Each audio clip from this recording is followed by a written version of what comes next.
On May 21st, visuals from Papua New Guinea made it to Indian airwaves, touching the heart of every Indian and captured the attention of viewers worldwide. Prime Minister Modi had just arrived at the island nation after a hectic few days at the G7 Leaders Summit in Japan. Prime Minister Modi was greeted personally by Papua New Guinea's Prime Minister.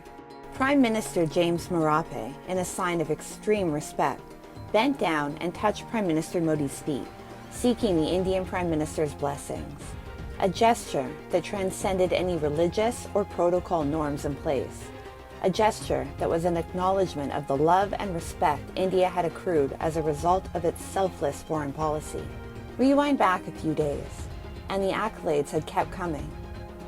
During the all-important Quad meet in Japan, the leader of the world's strongest economy, U.S. President Joe Biden, jokingly told Prime Minister Modi that he should be asking for an autograph from him. During an informal conversation, Joe Biden, who will be hosting Prime Minister Modi for a state dinner in Washington, D.C. in June, told Prime Minister Modi that his office was being inundated with calls for seats at the state dinner. A seat at the Prime Minister Modi's state dinner at the White House is a hot ticket. During the same Quad meeting, the Australian Prime Minister, Anthony Albanese, chimed in about the thousands of people who packed stadiums to hear Prime Minister Modi speak. Albanese went a step ahead. In a packed stadium in Sydney, he exclaimed, "Prime Minister Modi is the boss." The last time I saw someone on the stage here was Bruce Springsteen, and he didn't get the welcome that Prime Minister Modi has got.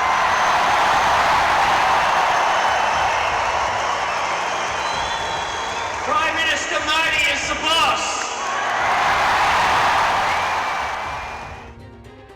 The impact of India's pro-people, globe-oriented foreign policy has been so remarkable that India has not only garnered acknowledgement world over, but there has been also an overwhelming interest from all corners of the world to forge a covenant alliance with the leader of the Global South. Join us as we discuss how India's foreign policy has flourished in recent years, particularly in the Modi era, and how it has become a model to be emulated for the rest of the world.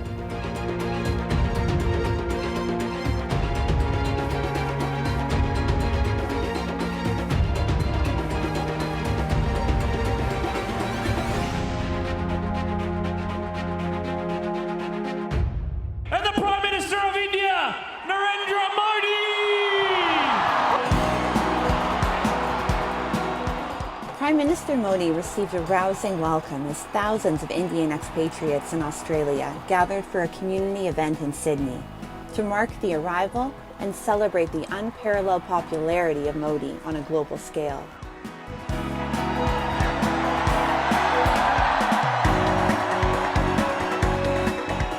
The fervent fandom was led by Prime Minister Albanese himself, who referred to Modi as the boss, and to Indians as the disseminators of the true ethos of democracy.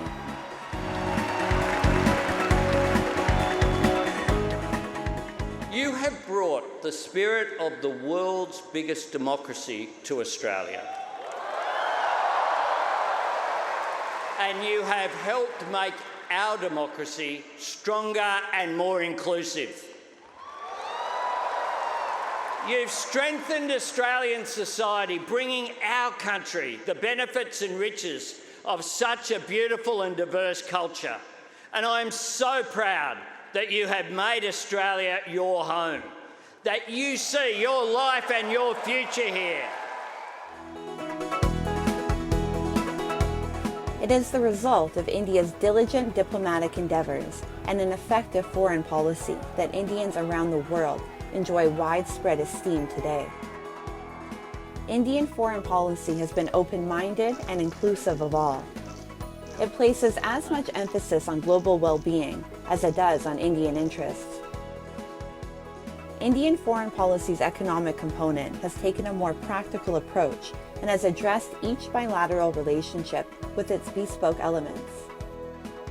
Free trade agreements are being put in place at a fast clip with countries, thereby doing away with red tape and tariffs. India is negotiating the reduction or complete elimination of tariffs with a number of countries. Major global economies, too, have expressed interest in India's trading model and are very close to reaching a final deal. As a leading voice of the Global South, the decision makers in the South Bloc do not discriminate between the size of nations. Leading with the philosophy of the world is one, India's export of critical COVID vaccines has not been forgotten by nations that had limited means to procure the life-saving medicines themselves. India's vaccine export is one of the reasons that countries look up to India for assistance and guidance through all forms of crisis, be it socio-political, economic, or singularly centered on a single event. At the end of these dialogues, may India and Pacific relationship is entrenched and strengthened, but more importantly, the issues that are facing the Pacific Island nations, especially the smaller ones amongst us, are had in its right context and given support by you, the leader of the Global South. papua New Guinea के प्रधानमंत्री हमारे राजदूत से बात कर रहे थे और उन्होंने उनसे पूछा कि मैं भारत के प्रधानमंत्री को खाली प्रधानमंत्री नहीं मानता, मेरे लिए वो एक और अतिथि नहीं है, मेरे लिए वो गुरु, विश्व गुरु। और जो अलग अलग मीटिंग्स में जो बात जो हो रही थी वो भारत के परिवर्तन की बात हो रही। लोग जानना चाह रहे थे प्रधानमंत्री जी से कि हमें समझाइए कि आपके यहाँ जो योजनाएं जो हैं, आपने कोविड का मुकाबला कैसे की, आपने वैक्सीनेशन कैसे की, आपके यहाँ डिजिटल डिलीवरी कैसे हो रहा है, आपने 80 करोड़ आबादी को कैसे खाना पहुंचाया कोविड महामारी के समय। India, which is currently chairing the Forum for India-Pacific Islands Cooperation, among various other significant political chairs, has assured island countries that she would assist them under all circumstances. Digital technology हो या space technology, health security हो या food security, climate change हो या environment protection हो, हम हर तरह आपके साथ हैं। एक्सेलेंसीज, आपकी तरह हम मल्टीलेटरलिज्म में विश्वास रखते हैं, फ्री, ओपन और इंक्लूसिव इंडो पैसिफिक का समर्थन करते हैं।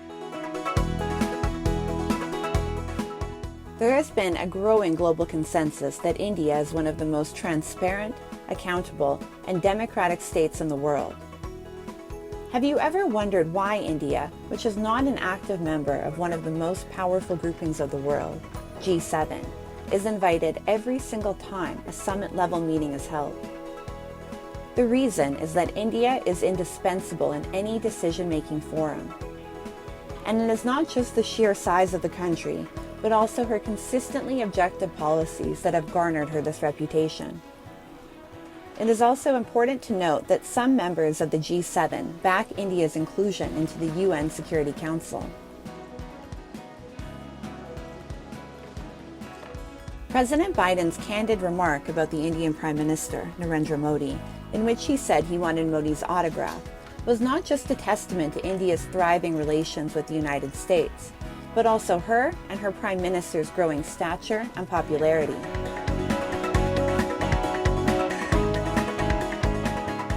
Prime Minister Narendra Modi has continuously topped approval rating charts. He has been accorded with highest civilian awards by several countries. Again, a testament to countries' acknowledgement of Indian efforts towards strengthening bilateral camaraderie and global harmony. While on one side, Indian diplomacy has focused on integration and inclusion of all, on the other side, it has sought to secure peace and prosperity for the benefit of the world. Prime Minister Narendra Modi also met with President Zelensky of the Ukraine and pledged Indian assistance for an end to the protracted Russia-Ukraine conflict. मैं आपको विश्वास दिलाता हूं कि इसके समाधान के लिए भारत और निजी रूप से मैं स्वयं हमसे जो कुछ भी हो सकता है हम अवश्य करेंगे। यूक्रेन में चल रहा युद्ध पूरे विश्व के लिए बहुत बड़ा मुद्दा है। पूरे विश्व पर इसके अनेक प्रकार के प्रभाव भी पड़े, लेकिन मैं इसे राजनीति या अर्थव्यवस्था का मुद्दा नहीं मानता। मेरे लिए यह मानवता का मुद्दा है, मानवीय मूल्यों का मुद्दा है। युद्ध की पीड़ा क्या होती है, ये आप हम सबसे ज्यादा जानते हैं। India's military is among the best in the world, but despite its unrivaled firepower, India has never been an aggressor and has employed her strength only to defend her own borders and never to violate other sovereignty. Whether it was leading the international effort to assist the poorly equipped African nations during the COVID immunization campaign, or it was sending medical and humanitarian relief to earthquake affectees in Turkey and Syria, India was always the first to volunteer. Whether it was helping war-torn Afghanistan or directly financing island nation Sri Lanka to emerge from a deep crisis, Indian aid doesn't seek returns or come with any attached strings. Indian foreign policy has been pro-peace, pro-people, and pro-prosperity. And she is one of a limited group of countries that has lived up to her ideals without failing.